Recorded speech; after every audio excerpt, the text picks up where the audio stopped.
আমি আমি প্রতিবন্ধী, আমাদের মা বাবার একমাত্র সন্তান, ছেলেপুলে খেতে পারি না। এইভাবে জীবনের 25টি বছর পার হয়ে গেল। বলছি লক্ষ্মীপুর জেলার রামগঞ্জ থানায় অবস্থিত উত্তর বাসঘর ফরিদ উদ্দিন মুন্সি বাড়ির বাবা তোতা মিয়া ও মা পারুল বেগমের 3 মেয়ের মধ্যে একমাত্র ছেলে পারভেজ হোসেনের কথা। জন্মগত প্রতিবন্ধী, চলাফেরায় অচল আর কথার মধ্যে অস্পষ্টতা। আমার ছেলে একটা প্রতিবন্ধী, 3টা মেয়ে।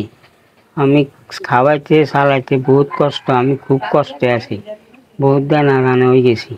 এখন আমি আপনাকে দশের সাহায্য ছাড়া আমার চলনের কোনো পথ নাই।